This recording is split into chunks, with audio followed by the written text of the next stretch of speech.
Good afternoon, everybody. Welcome to the Israel Brief with me, Rolene Marks, where we take a look at those top stories making headlines right here in Israel. We do it every Monday to Thursday, and I do it in the absolute best company, yours. As always, Lay of the Land brings you the Israel Brief. They are our partners in crime, and every week we release a weekly newsletter. So if you would like to receive it, it's a collection of original articles as well as recaps of the Israel Brief. Please be in touch with us via our website. But without further ado, let's get into those top stories. It is day 487. We still have 79 hostages remaining. We want every single one of them back home now. So let's go to our top story. And 2 reservists were killed today and at least 8 others wounded when a Palestinian terrorist opened fire at a West Bank checkpoint. The terrorist was neutralized. Now, the IDF is currently conducting Operation Iron Wall. These are counter-terror operations taking place in the West Bank. If you recall, during this whole war, we have been fighting on multiple fronts, including the West Bank. There have been terrorist infiltrations from the West Bank into Israel proper over the last now nearly 16 months, and people have been murdered. So we are cracking down on Hamas and other Palestinian terror groups inside the West Bank. Prime Minister Netanyahu continues his trip to the United States. The Prime Minister has already met with Elon Musk as well as Middle East envoy Steve Witkoff and is slated to meet with President Trump shortly. Now, the president will watch the 47-minute footage of what Hamas did on the 7th of October. This is footage that has been gathered from the body cams of Hamas terrorists, as well as closed-circuit cameras in the kibbutzim, dash cam footage, and a variety of different footage that has been gathered by Israel's intelligence sources. Now, what is interesting is that Steve Witkoff had viewed the 47 minutes while he was here in Israel and was so horrified that he said to the president, "You must watch this." From what we understand, on the agenda up for discussion are the ceasefire in Lebanon as well as in Gaza, and including the release of all of the hostages. We expect President Trump to also address the next phases of negotiations and what will happen in Gaza. Earlier today, an official from the Trump administration defended President Trump's proposal to relocate Gazans to other Arab countries, saying that it's inconceivable or it's not safe for them to stay there while Gaza will be reconstructed or rebuilt. However that looks, we still don't know yet. We also expect the possibility of Saudi normalization as well as the Iranian threat to come up on the agenda. Now, some people are saying that South Africa might be an agenda item.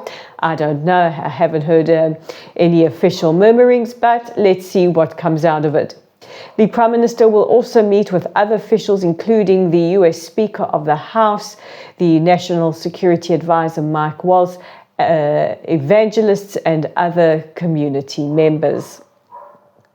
Today we had beautiful footage of the family of the 5 Thai hostages who were released last week, along with hostages Gadi Moses and Arbel Yehud.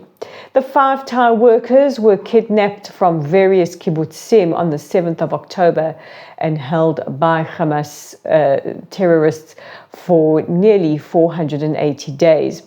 They were also treated inhumanely and also suffered the same beatings, the starvation, and the horrific treatment that Hamas meted out to Israelis. They did to the Thai workers as well.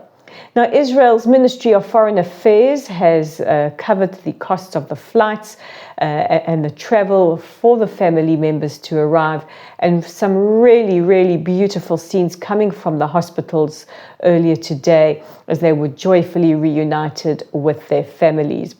What is also very moving is that Israel's Interior Minister has granted permanent residence to the Thai hostages. The Thai Foreign Minister was in Israel, or has been in Israel, over the last couple of days. He met with President Herzog and also paid a very, very moving visit to the Wailing Wall. And finally, Israel was proud to open up our embassy in Moldova earlier today.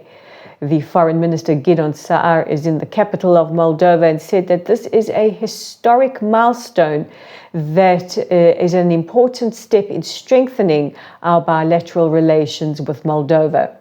Israel's diplomatic strategy now is to focus on the countries where we do have growing ties with.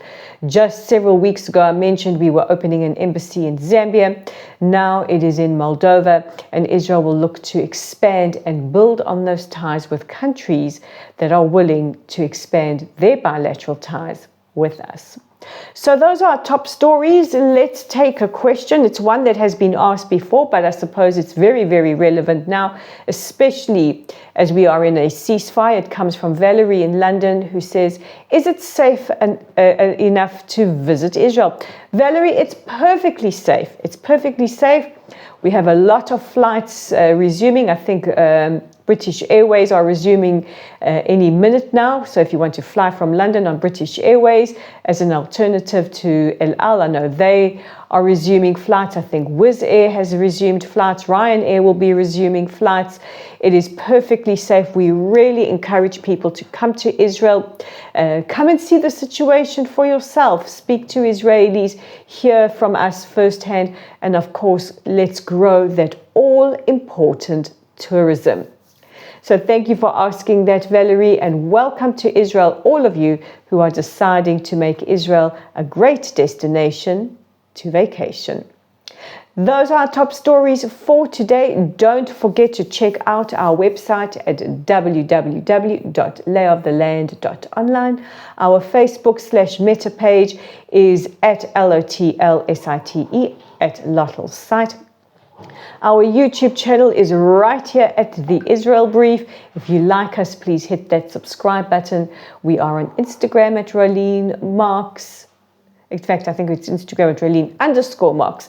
On LinkedIn at Rolene Marks. On X at Lay of the Land 5. So guys, God bless you all. Have a wonderful day, and I will catch up with you tomorrow. Bye for now.